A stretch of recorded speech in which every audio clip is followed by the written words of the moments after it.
What's up, guys? It's Far From Blake, where we talk movie reviews, rankings, and rants. And today, we're going to be going over Halloween 2, 1981, produced by John Carpenter and Deborah Hill, and directed by Rick Rosenthal. Let's go!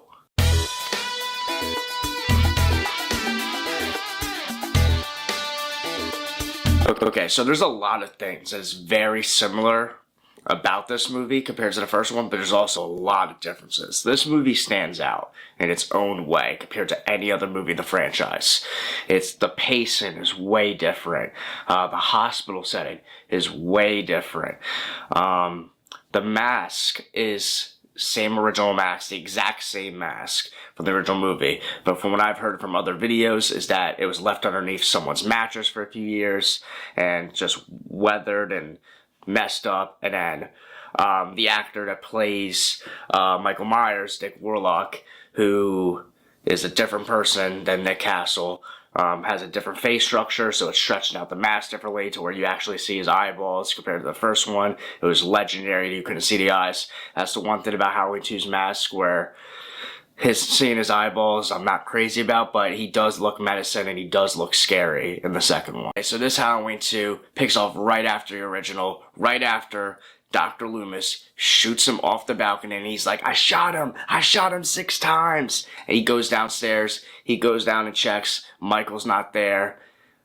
We cut over, Dr. Loomis says, you don't know what death is, he runs off. And then we start seeing a POV shot of Michael Myers. That is one unique thing about this movie that you don't really see too much from the rest of the franchises, where we see from Michael's lens, him walking through the town, doing what he's got to do. And so when we start to see Michael walk through town, through his POV lens, and going through the neighborhood, and trying to avoid Dr. Loomis, and then slowly pick off people one by one, you see in 2018 with James U. Courtney, the way he walked is very similar to how Dick Warlock walks in Halloween 2. I think in the beginning of Halloween 2, the way Michael walks, the way he lurks around, I think it's solid. I think it's pretty good. One knock about this movie is that, or this Michael, is that he walks way too slow, way too robotic, and like barely moves. And I agree with that. But I feel like in the beginning of the movie, it's not that bad. In the beginning of the movie, it's decent. Once we move on towards the end, he gets really slow, really robotic, and we'll talk about that more as it goes along. But in the beginning, I want to say through the town scenes, through the POV, before he gets to the hospital, I think it's all solid. I think it's pretty good. And it reminds me a lot of what James U. Courtney eventually did. So my history with this movie is I never really seen Halloween 2 too often growing up.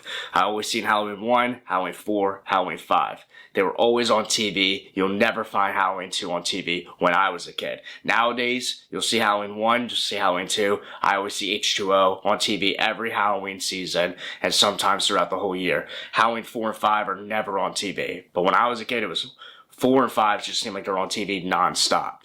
So I definitely seen Halloween 2 growing up, but it didn't stick in my memory from childhood nostalgia the same way that 4, 5, and 1 have. So since I didn't see Halloween 2 growing up, when we got to Michael going through the town, sneaking into the house of the first girl, his first victim that he killed, it was like a random jump scare.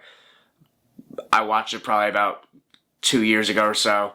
And I think at least the first 2 or 3 times, at least 2 times, that jump scare startled me both times. Now I watch it, I see it coming a million miles away, and I even just rewatched it for this review, and I was like, I'm surprised that it made me jump, but it's funny, because I always remember that when I didn't know, it actually did catch me off guard, so I thought that was a solid jump scare.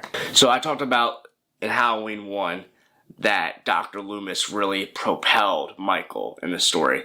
This movie, the direction of it is a little bit more stagnant. Loomis, he's doing the same thing he does in 1, but you don't get to see a lot of it It's nowhere as much. There's a lot more just random hospital scenes. Laurie is comatose the entire movie. The entire movie, she goes to the hospital. She's lying in bed. You really don't see her at all for the entire first hour. She's just in bed, either asleep or staring up at the ceiling, doing absolutely nothing. So she's pretty useless for the first hour. But we'll go more into Laurie Strode later. For now, before we get to the hospital scene, while Dr. Loomis is on the prowl with Officer Brackett, or Sheriff Brackett, trying to go after Michael, I just gotta say, justice for Ben Tramer. We need justice, because this 17-year-old kid got ran over by a cop, exploded, set on fire for no reason, and we just kept it pushing. Maybe we should start a GoFundMe for Ben Tramer or something. I don't know, but he was wearing a Michael Myers mask, but Dr. Loomis was completely irrational, sees this guy on Halloween while everyone's trick-or-treating. He has a trick-or-treat bag, and he's trying to shoot him. And then a random cop comes out of nowhere and just runs into him. The cop had nothing to do with what Loomis was doing or the rest of them are doing. And he just runs him over, and they just ignore it, and he's set on fire. I mean, what was that cop doing? The cop was clearly speeding. There's kids everywhere in the middle of the sidewalk and the road, and there's a cop car parked in the middle of the thing. Even if it wasn't Michael, I don't understand why that cop ran him over. It made zero sense. But all we need to say is that we got to donate money to Ben Tramer's family, because R.I.P. to Ben Tramer, man. You were gone too soon. A really important factor of this movie is where we start the sibling angle. This is the movie where we find out that Laurie Strode is Michael Myers' sister. And some people love that. Some people hate that. I am hashtag team sibling angle. I like the sibling angle. It works for me. A lot of people don't like it. That's why 2018 might work better for them. To me, I hate it that they got rid of the sibling angle, but we'll talk about that more later. I love the sibling angle. Now, did they execute it great? Not really. Loomis kind of just sprinkles it on at the end of the movie. But I think without the sibling angle, we don't have pretty much the rest of the sequels. Without the sibling angle, we don't have Halloween 4, Halloween 5, Halloween 6, or even H2O. But yeah, 4, 5, and 6, that original first timeline is gone without the sibling angle. That's pretty much the whole gist of everything. And even H2O, that's why Michael goes after Laurie in that one, is because that was his sister. It makes sense.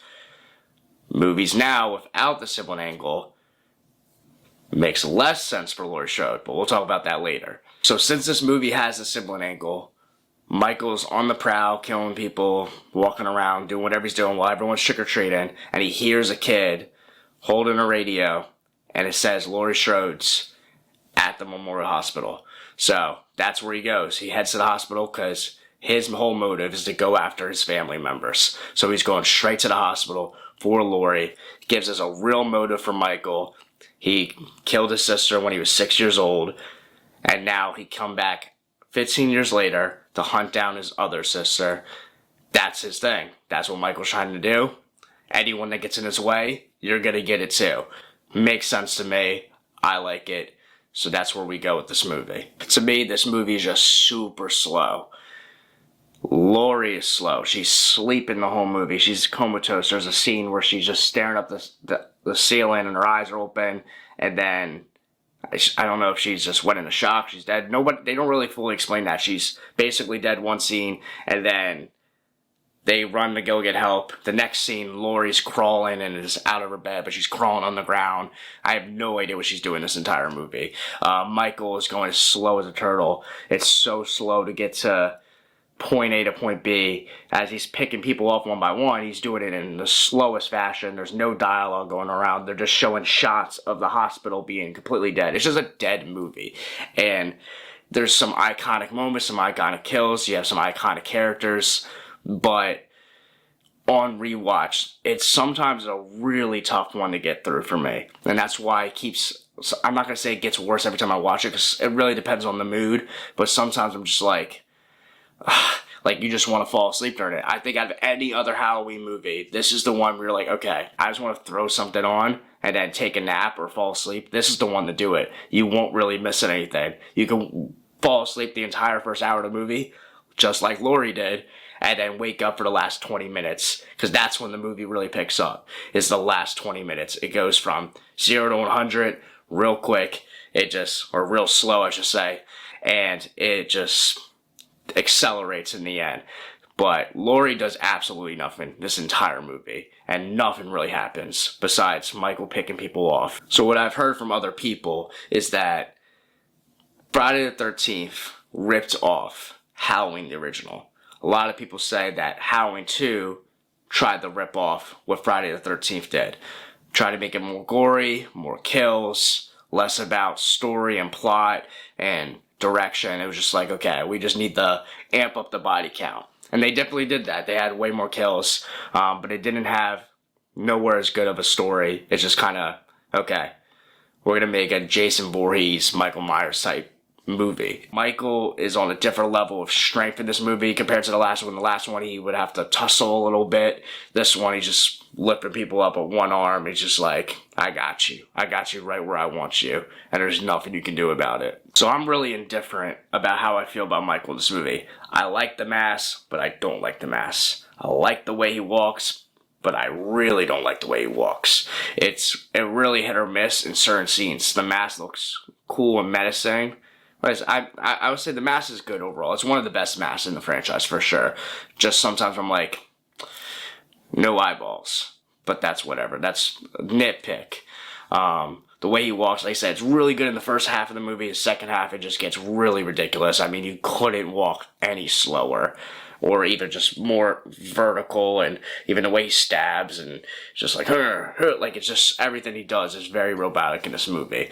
But it plays very well with the rest of the movie. The whole movie's slow, and he kind of plays into that. I feel like I'm bashing this movie a lot. I will say Halloween 2 is one of the best in the franchise, and I can see why it could be your first, or your second, or your third, or whatever.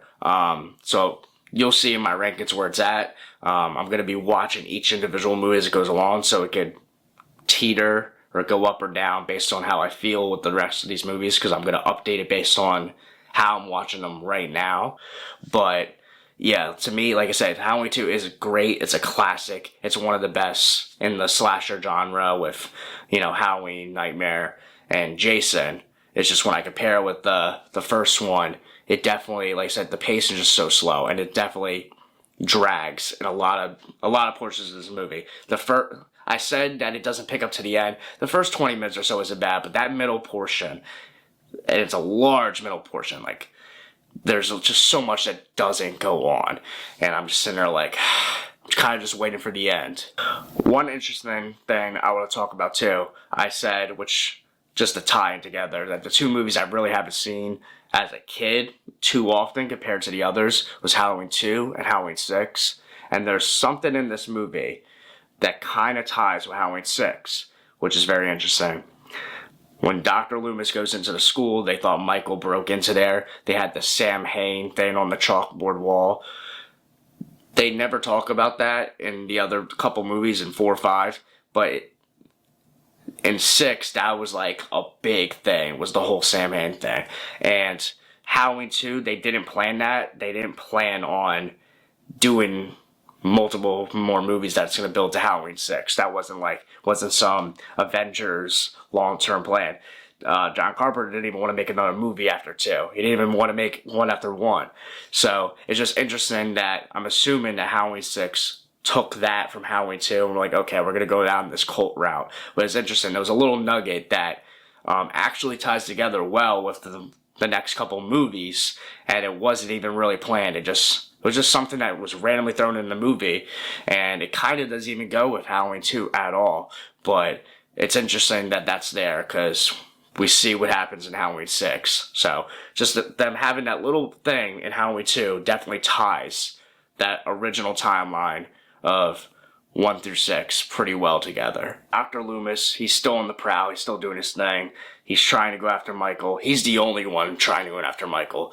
The cops, the sheriffs, they're trying to end their search. Like, we already found him. He's like, Ben Tramers, that's not him. It's Michael's still on the loose, and even in that, the marshal picks up Dr. Loomis, tries to get him out of town, and Dr. Loomis is like, I'm trying to find him, and that's where he's talking to Marianne, and he's like, we're all afraid of the dark that's inside ourselves, and just hits you with a bunch of crazy Dr. Loomis lines, and she's like, shut up, I need to tell you something, and that's where she tells him the sibling angle, and that's where he's like, okay, I finally figured it out. I'm Dr. Loomis.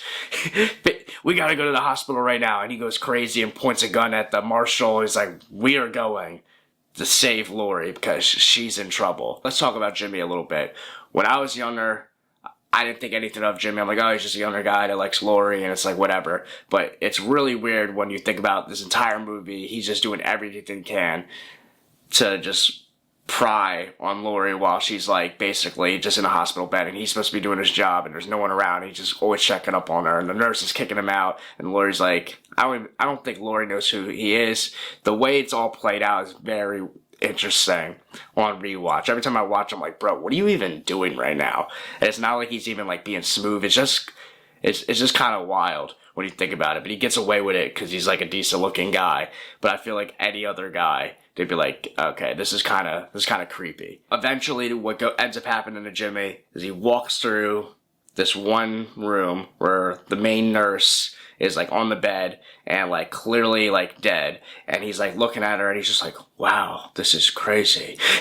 But like he's not freaking out, he's not whatever by it, and he walks up and sees the blood dripping, and he's like looking around, like just acting like, I'm not saying he's not acting like he's shocked, but like he's not like most people would be freaking out, and then there's like a giant pool of blood, and then just quickly jumps, and then just slips and knocks himself unconscious, which eventually leads to him walking outside where Laurie's hiding in a car, and he's like, I'm gonna save you, and then passes out right on the steering wheel and sets off the horn like an idiot, and basically is like, leaves Laurie as a sitting duck for Michael to find her. So, yeah, Jimmy spent the entire movie chasing after Laurie to basically just set her up in the worst position possible. And we don't really even find out what happens to Jimmy. They say nothing about him. I don't think he even died. I think I heard they made a TV version of Halloween 2 where they say he lived, but in this movie, they don't tell you nothing. They don't say he lived, or they don't say he died, and there's not really a reason that he could have died. He just could have been knocked out unconscious. I don't know. But that's a really weird character that they really just left us with so many question marks throughout the movie. And towards the end, too, you just hear nothing about him. He just passes out. One major pet peeve of this movie, every time I watch it, it's kind of a Laurie Strode bash. Alright, so I said in the last movie that I don't think that Laurie Strode's best performance was in Halloween 1. Well, I definitely don't think it's in Halloween 2. And this is probably her worst, is Halloween 2. It's at least the most useless. She does absolutely nothing for the first entire hour. Then in the next 10 minutes, she's crawling around on the ground, hides in a car. Then Dr. Loomis, who's on there to save her again, walks outside. She falls out on the ground, and instead of yelling help after she's already been talking, it's not like she's been silent for a while, she's been struggling to speak this whole time. She's already yelled a few times before this, but then she sees sees Dr. Loomis and the marshal and all them go inside, and she's like crawling on the ground, she's scratching, and you just feel the concrete, and every time I watch it I'm cringing. I'm like, say something. She's like, help, help, help, and then she goes, help, and then like literally after to go inside. I'm like, are you kidding me? So then after she yells, Michael comes out. She's like, okay, now I'm gonna get up, and now I'm gonna run and start screaming. It's like, I get it, it's a slasher thing. It's to build suspense or whatever, but to me, it's just like, are you serious, Laurie? Say help. Or say something. You were fine 20 seconds ago, but now that Dr. Loomis is here, you want to play games. It's like, are you kidding me? One thing that's really talked about this movie, and why people love this movie, is that it is one of the best finales, one of the best endings. You have Michael having blood down his eyes. You have Dr. Loomis, going full force at him, shoots him, gets up, Michael chases after him, and then Dr. Loomis explodes him, sets him on fire, and, Dr. Loomis goes out a hero yet again. Not as great of a performance throughout the entire movie as the first movie, but just like the first movie, Dr. Loomis saves Laurie Strode again. I might make a whole video about this one day, but Laurie Strode in the first two movies, especially the second one, young Laurie, is very overrated. Overrated. And I know there's a lot of people who are going to dislike this video just because I said that. You cannot tell me she's good in Halloween 2. She does absolutely nothing. When we talk Final Girls, we think of someone strong and is willing to fight back at the villain that is trying to get them. She does absolutely nothing. She lays in bed, basically dead the entire movie, crawls on the ground, runs away, and then Dr. Loomis basically saves her. Yeah, she shot him a couple times, but that's because Dr. Loomis gave her the gun, and she was hiding in a corner, and Michael's just about to get her. She basically shoots him. Dr. Loomis sets all those smoke sounds to basically help her, because Michael was still about to get her. So everything that was orchestrated in that situation was done by Dr. Loomis. And then he yells at her. She's like hiding in the corner. He's like, get out, get out, get out. And like, until he said it like 5 times, he had to shout it. Then she runs away. So Dr. Loomis is literally the unsung hero in these situations. They're always like, Laurie Strode, final girl. It's like, she's only alive because of Dr. Loomis. In both movies, Michael was about to kill her in the first movie. And Dr. Loomis is the one that shot her. Or shot him. It's just, when you think Final Girl, to me, you think of someone like Sidney Prescott. Sidney Prescott, every movie, is going after her killer and doing everything possible herself to do something. Yeah, she has some help every now and then with like Dewey and Gale or whatever, but she does a lot herself. And in these two movies, Laurie Strode really doesn't do much. The first one she does fight back in that first one. So I'm not going to say full out in the first one. First one's not too bad, but she still did need some saving. This movie, nothing. She did nothing. She just ran and crawled most of the time, limped. I get it, she was injured, whatever, but I don't know. I just had to rant about that because I know a lot of people are like, Laurie Strode this and that. And yeah, I just got a lot of haters for saying that, but I'm going to say how I feel, and that's how I feel. So that pretty much wraps up this review. Halloween 2, it's a classic. It's one of the most iconic movies in the franchise and in the slasher genre. It's one you're going to watch every Halloween if you're a Halloween fan, regardless. It's a perfect sequel to the first movie in the sense of so many other movies. There's so many other movies that don't pick up exactly where we left off. And this one does literally cut scene to the exact next sequence from the original movie end. You could edit them together and do one long movie of Halloween 1 and 2, and you pretty much don't miss a beat. It's pretty much a perfect sequence. So because of that, Halloween 2 is great. Michael is solid. The mask is solid. Just wish, the robotic things would be fixed a little bit. And maybe there would be certain scenes that wouldn't drag as long in the hospital scenes. I will say, though, to add an extra thing towards the end, that I thought it was really cool, though, in the hospital that they used little shots of, like, the actual cameras from the hospital to kind of let you know where Michael is or where the nurses are. Like, there's a scene where the nurse is looking into the cameras or something, or she's looking out somewhere and Michael's walking through the cameras, and then Michael goes into a room, and then it cuts over, and then you see the nurse walking down the hallway that the camera just showed us that Michael was in. So there are cool little features about the hospital that you just don't get in any other movie because the rest of the movies are not in a hospital. But overall, Halloween 2 is a great movie, so I know I put a lot of negatives, but I feel like that's kind of what the reviews are for, to talk about, if I just sat here and just like, oh, this movie's great, it's the best movie ever, blah, blah, blah, it's just like, what's the point of the review? I will do that eventually with the movies I really love and I'm super passionate about, but this is just not one where I'm like, oh, it's the best movie ever. I do think there's flaws when I compare it to other movies in the franchise or just movies in general. So, regardless, great movie. Not the best in the franchise, but it's solid. Thanks again. Subscribe if you want to see more Michael Myers content, more Halloween content. This channel, we're going to be going over all the Halloween franchise, including rankings of the Michaels, rankings of the movies, maybe rankings of the Mask. We're eventually going to go into Jason movies, Freddy movies, Scream, Child's Play, all that stuff. And eventually we're going to be doing superheroes like Spider-Man, MCU, Batman. We're going to be doing a lot on this channel. Mainly slashers and superheroes. Don't know what I'll do after Halloween, but right now we're going through the Halloween franchise. So if you're interested in any of that, superheroes, slashers, this is the channel for you. So like, subscribe, leave a comment. Tell me, is Halloween 2 your favorite franchise? Where is it for you? How do you feel about it?